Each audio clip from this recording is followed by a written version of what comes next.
आजा रे सवरिया, आजा रे आजा सवरिया, आजा रे आजा सवरिया, आजा रे आजा सवरिया, आजा रे आजा सवरिया, आजा रे आजा।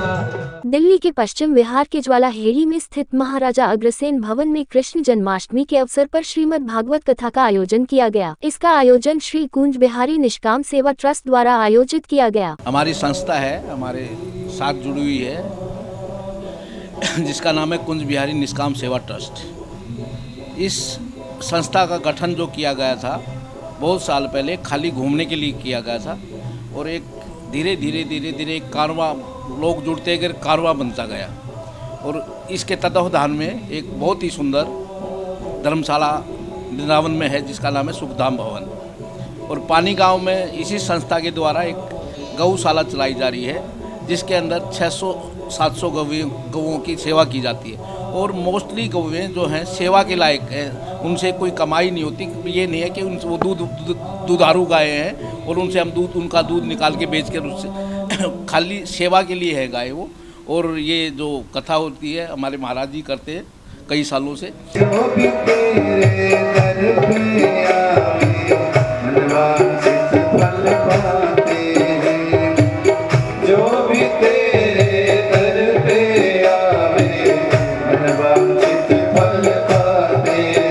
अग्रवाल समाज के बारे में तो मैं कितना भी कहूँ वो कम है, क्योंकि ये समाज हर वर्ग, हर क्षेत्र में है, न केवल सामाजिक सेवा में बल्कि गौ सेवा में भी।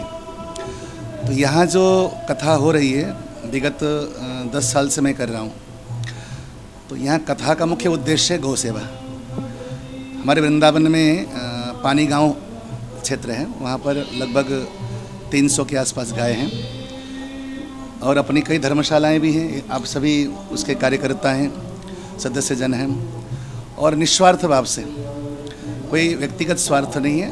जो कुछ भी यहाँ कार्यक्रम होते हैं, कार्य होते हैं, उसमें सामाजिक सेवा है, धर्म की सेवा है। तो धर्म की सेवा को ही मूल उद्देश्य में लेकर आप सभी करते हैं।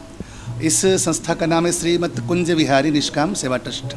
इस भागवत कथा में प्रधान दरवेश बंसल, मुख्य संरक्षक अशोक गुप्ता, महामंत्री स्वदेश भूषण मित्तल और अग्रवाल भवन के प्रधान सतीश अग्रवाल ने अपना पूरा सहयोग दिया। इस श्रीमद् भागवत कथा का प्रचारण आचार्य श्री कृष्णा गोपाल सुवेदी द्वारा किया गया। मेरी सर्वप्रथम सभी को जन्माष्टमी की बहुत बहुत शुभकामनाएं। जो हमारी भागवत कथा जैसे महाराज जी ने बताया, श्री जी ने बताया, हमारा मेन उद्देश्य है गौ सेवा एवं गौवंश वृद्धि है। जो हमारा पर्पज होता है गौ माता की, जो आज के कलयुग में सबसे बड़ी सेवा गौ सेवा है, उसी सेवा के लिए मतलब कथा करवाते हैं।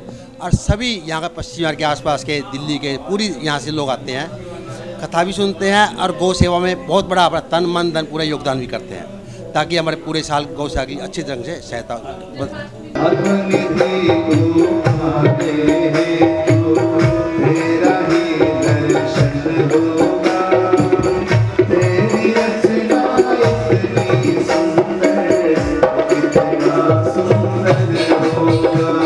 आप खुद भी साक्षात देख सकते हैं, इतनी भीड़ यहाँ पर इकट्ठी हो रही है।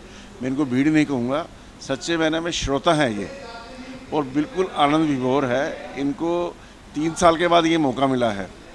जैसा कि आप जानते हैं कोरोना की वजह से 2 साल कोई भी ऐसा धार्मिक आयोजन नहीं हो पाया था, तो बहुत जनता, सारी जनता बड़ी उत्सुक थी इस चीज़ के लिए। हमें मतलब पिछले 5-6 महीने से बार बार ये रिक्वेस्ट आ रहा था, भाई इस बार आप आयोजन जरूर कराना, इस बार आयोजन जरूर कराना। जब जनता की डिमांड पे इस तरीके का कोई आयोजन करते हैं तो दिल में स्वाभाविक बात है कि बहुत ज़्यादा खुशी होती है। भागवत कथा एक शांति का प्रतीक है। भगवान की दया से इसके अंदर शांति की पुष्प वर्षा होती है। मेरा भारत महान, भारत की महानता के लिए भागवत कथा कराना जरूरी है। इस कथा का प्रारंभ पूजा अर्चना और दीप प्रज्वलित करके किया गया। इस अवसर पर लोगों में उत्सव का माहौल देखने को मिला। कृष्ण जन्माष्टमी के अवसर पर मंत्र भी सुनाए गए, साथ ही भगवान कृष्ण के भजन भी सुनाए गए और सभी लोग ने भगवान कृष्ण के भजनों का भरपूर आनंद लिया। इस अवसर पर लोगों ने भगवान कृष्ण जी की लीलाओं की जानकारी प्राप्त की।